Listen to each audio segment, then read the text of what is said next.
प्रारंभिक इतिहास और सुखोथाई का उदय। थाईलैंड के इतिहास की शुरुआत धुंधली है। इस क्षेत्र में पहली बार मानव की उपस्थिति का सटीक समय अनिश्चित है, लेकिन उत्तरी प्रांत लैम्पांग में पाए गए होमो इरेक्टस के जीवाश्म कम से कम 5 लाख साल पहले के हैं। पुरातात्विक साक्ष्य बताते हैं कि इस क्षेत्र में लगातार रहने का इतिहास संभवतः 10 से 20 हजार साल पुराना हो सकता है और लगभग 3000 ईसा पूर्व कोराट पठार संभवतः कांस्य श्रमिकों और किसानों का घर था। आधुनिक थाईलैंड के आसपास खमेर और मोन के राज्य बनने लगे, जो समकालीन थाईलैंड की संस्कृति पर एक उल्लेखनीय प्रभाव के रूप में कार्य करते हैं। 7वीं शताब्दी के मध्य तक नानचाओ के थाई लोग दक्षिण पूर्व एशिया की मुख्य भूमि की ओर पलायन कर रहे थे और खमेर साम्राज्य के प्रभुत्व के तहत बसने लगे। सुखोथाई साम्राज्य 1238 में थाई लोगों के सरदार श्री इंट्राडिटिया ने सुखोथाई में एक नया साम्राज्य बनाया और खमेरों से स्वतंत्रता की घोषणा की। इस नए साम्राज्य के लोगों को थाई के नाम से जाना जाने लगा, जिसका अर्थ है स्वतंत्र, और वे खुद को अन्य थाई लोगों से अलग करना चाहते थे, जो अभी भी विदेशी राज्यों के नियंत्रण में थे। अगली शताब्दियों में सुखोथाई साम्राज्य ने आज के थाईलैंड के क्षेत्र में अपने शासन का विस्तार करना शुरू कर दिया, जिससे बर्मा, लाओस और मलय प्रायद्वीप में जागीरदार राज्य बन गए। इस राजशाही के नेता दूसरों की तुलना में दयालु माने जाते थे और उन्होंने चीन में युआन राजवंश जैसी विदेशी शक्तियों के साथ प्रभावशाली राजनयिक संबंध बनाए।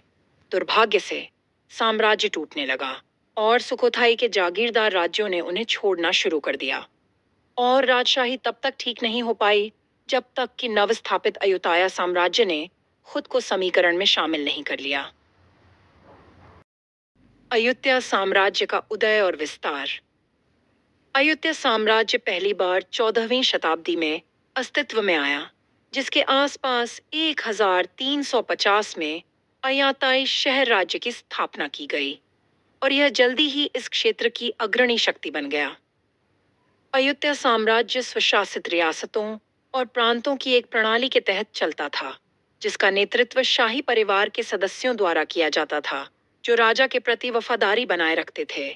राजा एक निरंकुश सम्राट था और सदियों तक राज्य के राजनीतिक और आर्थिक विस्तार का नेतृत्व करता रहा, जो उसके पूर्ववर्ती सुखोथाई साम्राज्य से आगे निकल गया।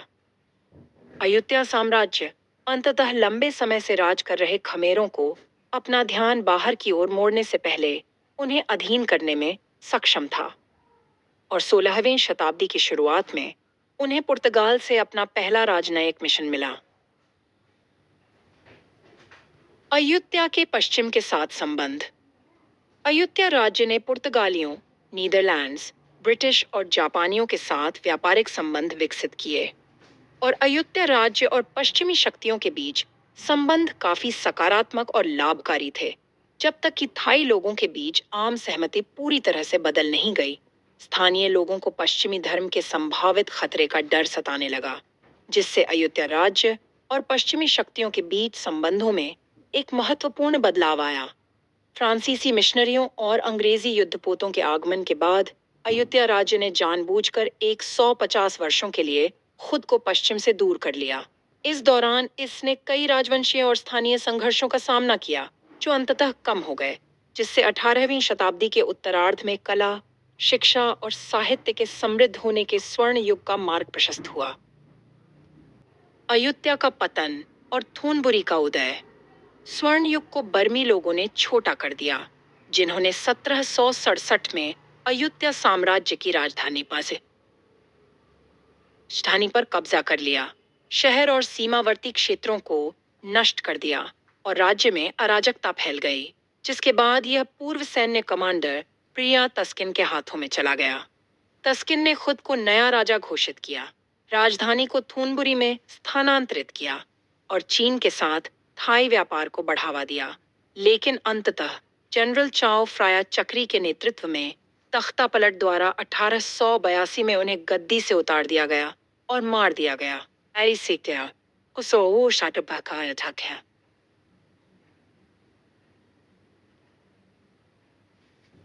चक्री राजवंश और बैंकॉक। जनरल चाओ ने सिंहासन संभाला, खुद को राजा राम प्रथम के रूप में पेश किया, और वह चक्री राजवंश के पहले व्यक्ति थे जो आज भी थाईलैंड पर शासन करते हैं। राजधानी को अब बैंकॉक में ले गए और राज्य के पुनर्निर्माण पर ध्यान केंद्रित किया। राजाओं की नई लहर ने लाओस और कंबोडिया की राजधानियों को घेर लिया। ब्रिटिश और संयुक्त राज्य अमेरिका के साथ व्यापार संधियां बनाई और पश्चिमी शक्तियों के साथ अनुकूल संबंध बनाने पर ध्यान केंद्रित किया, जिससे थाई अर्थव्यवस्था पर महत्वपूर्ण प्रभाव पड़ा। आधुनिकीकरण और सुधार। विदेशी शक्तियों ने राजा मोंगकुट से कानूनी और प्रशासनिक सुधारों की एक श्रृंखला बनाने का आग्रह किया ताकि पश्चिम द्वारा उन्हें समान रूप से देखा जा सके, जिन्हें अंततः राजा चुलालोंकोन द्वारा लागू किया गया, जिन्होंने दास्ता को समाप्त कर दिया, यूरोपीय शैली के स्कूल बनाए और कानूनी प्रणाली को अद्यतन किया। विश्व युद्धों में सियाम सियाम मित्र राष्ट्रों में शामिल हो गया और प्रथम विश्व युद्ध में जर्मनी के खिलाफ युद्ध की घोषणा की, जिसके परिणाम स्वरूप फ्रांस और ब्रिटेन के साथ अपनी संधियों में संशोधन की सराहना की, जब्त किए गए जर्मन जहाजों का अधिग्रहण किया और 1919 में वर्साय के शांति सम्मेलन में प्रतिनिधित्व किया। सियाम प्रथम विश्व युद्ध के बाद राष्ट्रसंघ का संस्थापक सदस्य था। निरंकुश राजशाही का अंत और द्वितीय विश्व युद्ध। 1932 में पीपल्स पार्टी, जिसे काना राजडन के नाम से भी जाना जाता है, के नेतृत्व में एक रक्तहीन तख्ता पलट ने निरंकुश राजशाही का अंत कर दिया और इसकी जगह पहली संवैधानिक व्यवस्था स्थापित कर दी। तख्ता पलट के तुरंत बाद नवंबर 1933 में पहला संसदीय चुनाव हुआ। द्वितीय विश्व युद्ध छिड़ने पर थाई लोगों ने जापानियों के साथ सहयोग किया, जिससे उन्हें ब्रिटिश नियंत्रित मलय प्रायद्वीप और बर्मा से होकर गुजरने की अनुमति मिल गई।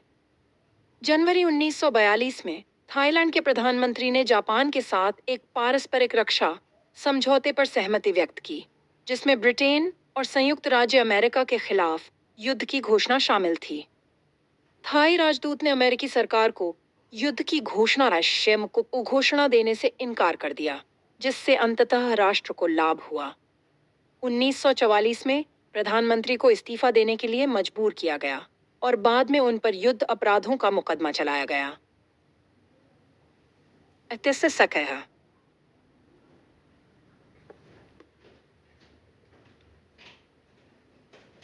युद्ध के बाद की अवधि और हाल के घटनाक्रम।